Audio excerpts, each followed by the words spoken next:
there's a value judgment that has to go into what things in your life need to be detached from. So like, if you're a news junkie, if you have the news on 24/7, that's probably something to take a look at. If you are addicted to serial shows or whatever, reality shows, doesn't mean you have to give it up. It's a matter of finding the right balance and moderation. I have certain things that I just really like, and I have to find a balance, because otherwise I would just be like, find a reason to engage in the things I just want to play around with, and I'd never get anything done. We have to kind of be our own little monitors on all those things. The detachment that I'm speaking of in that chapter is we become very attached to the ground. We become attached in an unhealthy way to things or relationships or whatever it might be. When we go from this whole thing of being a person to an awareness, this is where detachment really means something.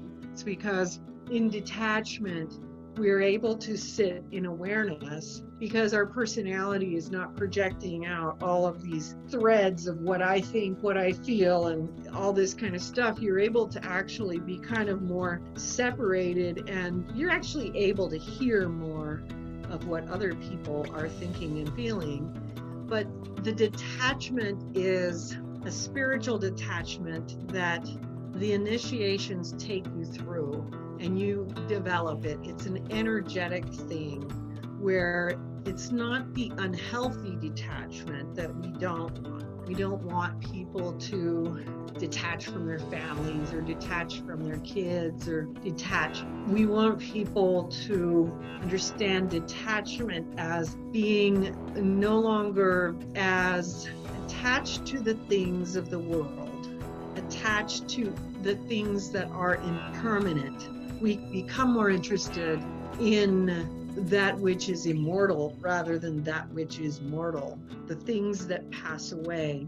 And so we detach from the worldly things that we used to put energy and time into, because we now realize that it's not a good use of our resources to put so much into those impermanent things. And we put more of that into that which is immortal and eternal, the things that last forever from this world to the next, the things that are not a fragment of something. The Dalai Lama talks about this a lot. It's taught a lot in Buddhism. So those who are listening who are followers of Buddhism will understand what is meant by this. But it's detachment from worldly desires. That's a Christian concept too. I think they just use a slightly different turn of phrase.